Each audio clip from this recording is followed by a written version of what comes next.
everyone for joining us. We're back here on Skooled podcast, and today we're going to be talking about something that I'm sure is on the minds of many people, including many of our listeners, and that is jobs. We spend most of our time at our place of employment, and so it's really important that we're happy in the work that we do and proud of the work that we do, because if not, it could have a huge impact on our overall quality of life. And so with that said, I wanted to take this episode to address the topic of when we should be looking for a new job, the signs that indicate that it's time for us to move on to a new job, and then how best to go about doing that in a way that's both respectful of your current employer, but also makes sense for what you want to do with your life, where you want to be, and ultimately what makes you happy.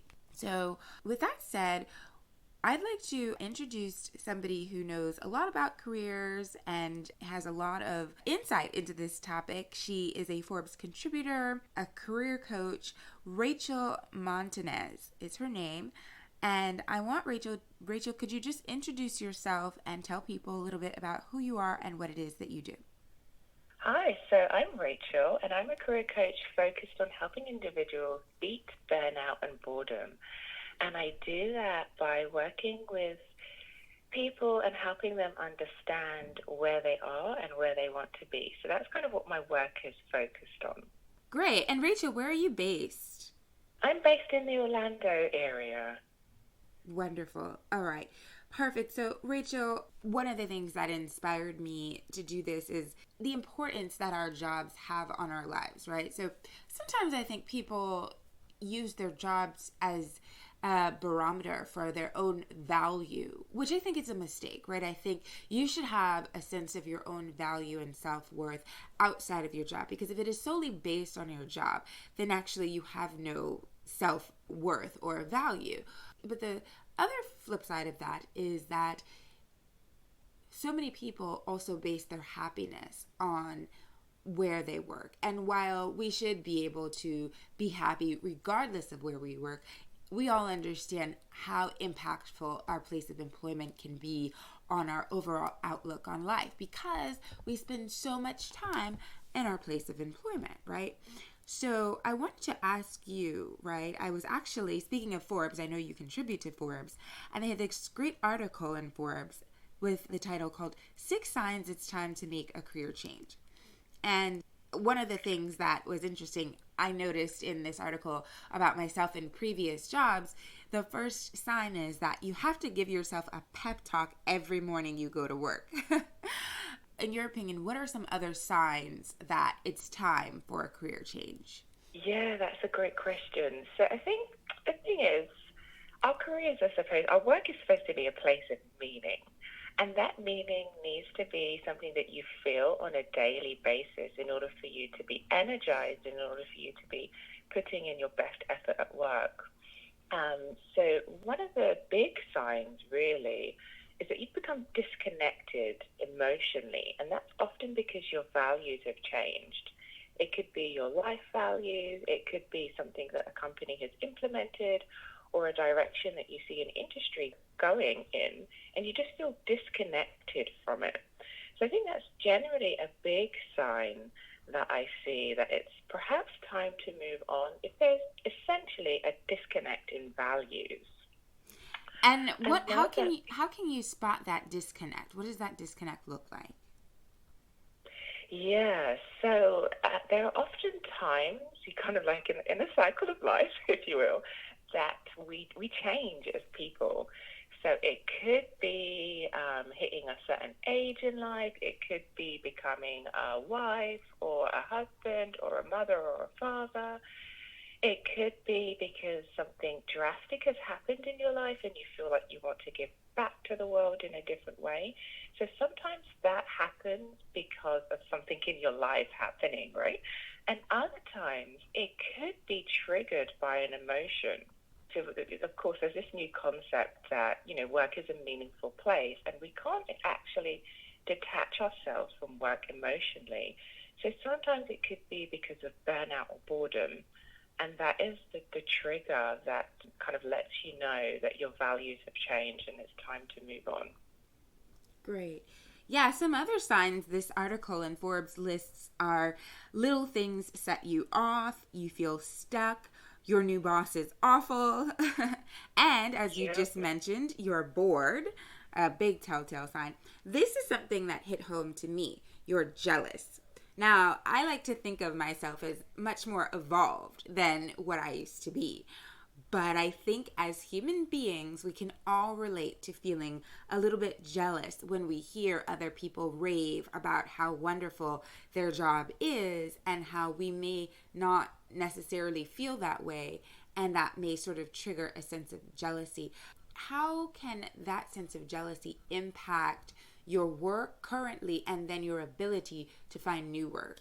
Yeah, that's a great question. So essentially, jealousy is an emotion. So it's going to take a toll on our motivation and how we go about acting and doing the things that we need to do for a career change. But also, the thing with jealousy, I guess it's important to figure out why that jealousy is there. Because it's when we know why that we're actually able to make change effectively. And actually, Josh Bershin, who is a Deloitte consultant, so I've interviewed the head of capital for Deloitte, and I follow Deloitte's work quite a bit, but some of his research that he discovered was that the number one reason that individuals leave their jobs, and I know this to be true in the work that I've done with many clients throughout the world, the number one reason that people leave their job is because of the inability to learn or grow. So professional development, not having those career opportunities. So it might be that jealousy is there, kind of going back to the why that I mentioned. It might be that jealousy is there because you yourself don't feel that you're growing personally and professionally in your role. So it's important to kind of go back to that when you're thinking about, okay, well, how do I manage this jealousy? It's about thinking about where you are and whether you've really made the most of your opportunities that exist for personal and professional growth. Man, you just struck a chord. Absolutely. My number one motivator, I think, in my own career is professional development, growth, forward momentum. And you're absolutely right. I know personally, if I don't feel as if I am growing, if I feel as if I'm being stagnant, and I am, more importantly, not even being given opportunities to grow, there is this sense of frustration like no other. And that really can sour, I know from my point of view, my attitude about my work. And I'm always looking for opportunities to grow in my work so that doesn't happen, because it's so dangerous. Once that happens and you become disenchanted, I believe you stop trying as hard. And then you develop a bad reputation. And your reputation is there before you enter the room and after you leave the room. And so if your reputation is not good, that will stifle your ability to move on and get a job that you really do want. Exactly. And it's funny you say that, because I was just, as you mentioned, I write for Forbes, and I was working on a piece about interview pitfalls. And in fact, one of the things that I noticed when I work with individuals, going back to the point of learning and development, and how that is something that's a reason for wanting to change careers, because you're lacking in learning development. Well, actually, as you kind of alluded to, it goes even further with that, this cycle of not feeling fulfilled and not learning and growing. Because when you're in an interview, one of the common interview pitfalls, so an employer will say, no, I don't want this person, because it's obvious that you stopped learning and growing. Right. So that need to constantly, and it's a lot simpler than sometimes we think, but that need to constantly develop, it not only serves you when you're thinking about a career change, but when you're actually executing it too, and then you're in front of an employer and you're articulating your skills and you're essentially trying to get that job. Absolutely. It's funny because there's an article in Inc.com, and it's called, I spent 15 years studying why people hate their jobs. This is the top reason. And the top reason, according to the author, is what's called praise addiction. And so she says, quote, "We've been trained to seek out incentives like good grades, stickers, trophies, and yes, praise. We like to be liked. More important, we like to be respected. We want people to be impressed with us. It gives us a temporary feeling of happiness. The problem is when we end up making career choices to impress other people so we can feel that fleeting rush of validation. In the process, we lose sight of what makes us truly happy. With each career move, we get unhappier. The more we try to impress, the more frustrated we feel." Man, oh man, I don't know about you, but I absolutely know people who can relate to that. And it is so true. And I would argue, even taking it a step further, it isn't just our careers. It's like everything we do in life. It's this people who are afflicted by praise addiction. Everything they do in life is sort of based off of seeking other people's approval and praise. And you're never going to be satisfied. You're always going to want more. And therefore, you're always going to be unhappy. What do you think about that, Rachel? Yeah, there is a lot of truth to that. This sense of always kind of looking, it's kind of a people pleaser type personality over a perfectionist based on the fact that you're looking for someone else's approval. That it's very, very true. And I think the thing with careers and with career growth and making a career change is that you really have to develop a sense of self-awareness, which essentially is the basis of most career theories. It's the basis of how we make our career choices. And really knowing yourself and what you value and what you want out of life is incredibly important, because otherwise you're constantly going to be playing a catch-up game. And when we play the catch-up game, we are overworking mentally, physically, emotionally, and it will eventually, especially if you're in an environment, because we know that corporate culture, so a company's culture, has a big impact on burnout. It's not just the individual. But if you are constantly, kind of comparing yourself to others and moving on this ladder of, I need to make a career change because it will impress someone else. I need to do something because it will impress someone else. It will eventually lead potentially to burnout because you're essentially overworking. So kind of going back to what I said initially, this idea and the emphasis of really spending the time to get to know yourself and to appraise yourself, to value yourself, and to know that what you're doing is okay and feel comfortable with your growth is incredibly important.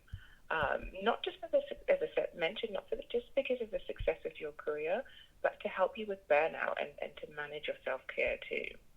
Absolutely. The same article, it says that, shockingly, I think, more than 70% of workers say they do not feel satisfied with their career choices. And the author goes on to believe that we, she says, have a serious epidemic on our hands. Would you agree with that?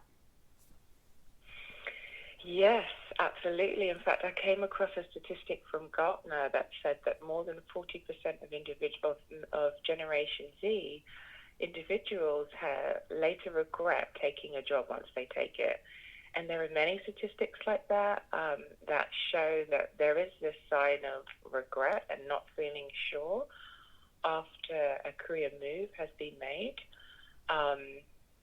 And I think part of that as well is due to the fact that the way that we recruit and hire is kind of a little broken. So when you have a job offer, you essentially are basing the next 3, 5, 2 years, however long you stay in that job, off of 1 hour off of an interview. And if you're really judicious, you prepare for an interview and you do what you can to find out about that company. But essentially, we're making a really, really big decision based on not much work and not much information and experience beforehand. So that is sometimes the reason that individuals get in this case of feeling like they've made the wrong choice. And it's not a good fit. And then the other side of that as well is that sometimes what is presented isn't actually reality. So you may find that, and I come across this a lot, people say, well, I thought that the travel was going to be X, Y, Z. Or I thought it was going to be this kind of opportunity, and it turned out to be something different. Kind of this idea of, false marketing, advertising, if you will, to get candidates in the door. But all of that can kind of be addressed by how you research opportunities and how you network. Even when you're happy in your career, or even when you're not sure that you're going to make a career change immediately, by kind of networking and getting an idea of what's going on, that will hopefully help you not make that mistake of falling into a job or a career and it's not actually what you want. Mm-hmm. Okay, so with that said, right, say we get to a point where we know we need to make a change. We've now identified the warning signs that it's time to make a change. How do we go about doing that, putting our actions into motion and finding a career path that suits our wants and needs? Yeah, great question. So in my work over the past several years, I have developed a model, and it's a career clarity model, and there are 4 steps to that model. So the first step is kind of what we've been speaking about a bit today. It's about reflecting and getting clear. The second step is about exploring what's out there. The third step is about learning about the needs, and the fourth step is about taking, transferring, and leveraging. So let's break those steps down just a little bit. So reflecting and getting clear, knowing what your values are, knowing what your strengths are, and knowing what your work preferences are. So your work preferences are based off your communication, your desired communication style, your preferred leadership style, learning preferences, and something that most people miss out is what you want your work-life harmony to look like. Because as we've been saying, the more you know yourself, it's the easier it is to find clarity and then to share that value with others. So then the second step is exploring what's out there, looking at the jobs that are available, looking at what the industry needs are, and looking at how you can then make that career change. Then the third step is about learning about the needs. So not just industry needs, but also the needs based on job functions, based on kind of culture as well. Because what's going on in our culture impacts what a company is going to need, and it impacts in turn as well what an industry needs as well. So kind of just a quick example of that. So we see that sleep is coming up a lot more in our world today because we're a sleep-deprived nation. So because of that, so there true. are certain needs that are coming up in our industries, which then affect the types of job functions. And remote work is another good example of that. So really learning about the needs, thinking of it from a big picture, culturally as well, because that in turn impacts every single job really. And then the fourth step, which is really the point that most people know about when they're thinking about making a career change, is actually transferring and leveraging your skills, right? Okay, what are my transferable skills? How do I market myself to share? Okay, I was an accountant, but now I want to be a salesperson, head of sales for a Fortune 500 company. We focus on how to transfer those skills. And so that essentially is the fourth part, thinking about, okay, how do I take what I've done and convey that on my LinkedIn profile, my resume, and when I'm networking with others. So that's really, I say all that to say, that's really how you start with a career change, going through those 4 steps, to reflecting and getting clear on who you are and what you want, exploring what's out there, learning about the needs, and then taking what you have and what you've done, transferring it, and leveraging the skills that you have into a new job industry or job function, or even both. Amazing. And in terms of, and here's a tricky one, right? Breaking up with your current employer. How best do you go about doing that?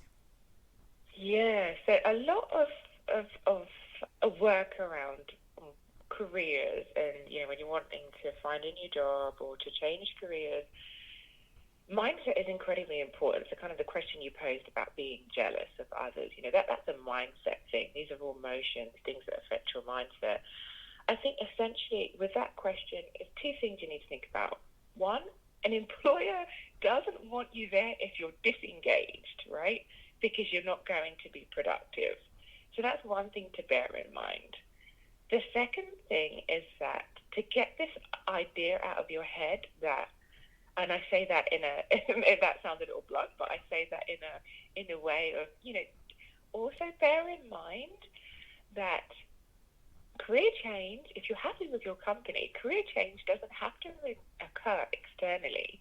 There is a thing that is becoming very, very popular these days about internal mobility. Mm-hmm. So it may be that there is an opportunity for career change in your organization. So with those two things in mind, bear in mind that, if you are wanting to make a career change, don't feel that you're turning your back on your own employer.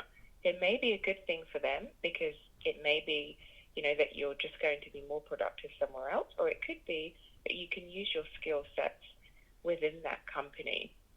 Mm. The other side of things as well is that it's important to remember that, as we're talking about career growth, professional allies are incredibly important. So those are the people that are going to vouch for Rachel's work. So think about who your professional allies are, where you currently are, and do what you can to nurture those relationships, because you're going to need them if you're wanting to change careers. Absolutely. And in terms of changing careers, I know some people who just want to get out of their current job and, start fresh someplace, right? But when it comes to salary, that can be a tricky transition as well, because sometimes changing careers means taking a pay cut. Some people don't understand that. What's your advice when it comes to not only being strategic about your career change or, getting a new job, but also seeking a new salary? Yeah, that's a good question. So essentially, first of all, you want to think about whether your salary that you're currently getting paid is actually a salary that reflects your value and what your skill set. That's first and foremost, because it's only when you know whether that is accurate that you're then actually able to benchmark things from a realistic standpoint. And then the other side of it is that, well, first of all, you need to know whether that is a big value for you, a need for you. Whether you can actually make a career change and earn less, and how that's going to affect you. If it is something that is of a concern to you, then you probably want to think about a career transition that is not going to put you at a place where you're earning significantly less. Oftentimes, that kind of career transition will look like something along the lines of same industry, but slightly different job function, and maybe a company that's very similar to yours. So technically kind of like a competitor, if you will. Right. Because that will put you at a very similar salary. If it's a case that you want to do what I call like a complete career pivot, where you're going to a different job industry and a different job function, so for example, an accountant to a sales role, or a lawyer to, I don't know, a consultant, a management consultant, that's where you may come across a bit of a change in what you would be paid. Does that kind of answer your question? Yes, it does. What about lateral moves? Should you be accepting no less than what you currently make, or should you be going for more? Yeah, so again, this really goes back to what your values are. I think it's always important to make sure that you are moving in an upward direction, especially if you feel confident that your skill set is developing. And an employer generally, we know that the average pay increase is about 3% just for when you're changing jobs. However, if you have a really strong career brand and you're able to articulate that, I've seen individuals get up to a 20% pay increase. So here's the thing. You need to know whether it is something that, is a deal breaker for you. But generally speaking, I would suggest that you always want to be improving your salary. The other side to this that most people tend to forget is the fact that your salary is not the only part of your compensation. So you need to be aware of things like holiday time. Does the company offer professional development? Are there opportunities to work with a career coach? Does a company offer coaching programs? Which a lot of Fortune 500 companies now do that. I have a corporate contract as well with a company where I provide coaching. So that is another aspect that you want to be mindful of. Well, not just the financial kind of salary part, but the whole benefit package as a whole. Great. Well, Rachel, this has been really encouraging and helpful. And I just want to ask you, do you have any last parting words of advice for folks who are looking to move on, either to change careers or just get a new, more fulfilling job? Yeah, so I guess I would say that it is definitely possible. And I know, change is always one of those things that's a bit like, can I do this? How do I do this? And I guess I would say that it's not too late and it's not too early. Like, don't feel that you're at a disadvantage based on time. It's never too late and it's never too early. And also don't feel that you don't have the transferable skills to make a change, because I assure you that you probably do. It's just a case of identifying, where those transferable skills lie. So essentially what I'm saying is that don't buy into a career change myth. Don't let your mindset put you back before you make that change, because it is something that we're seeing more and more of. And it can be a great step in the right direction. Great. And Rachel, where can people find you on social media? Yeah, so you can find me on LinkedIn at Rachel Montanez. Of course, you can find me via my Forbes site. I'm also on Instagram and Twitter via Rachel S. Montanez. All right. How do you spell that? Yeah. It's Montanez and Rachel with one A. Perfect. Rachel, thank you so much for joining us. I feel like we scratched the surface, but we may have a lot more to tackle. So maybe we can do this again soon. And for everybody listening, you can, of course, keep up with our episodes and follow us on social media. On Instagram and on Twitter, we are at Skooled Podcast. And then we're also on Facebook. You can just search Skooled, Skooled. Thanks. Bye.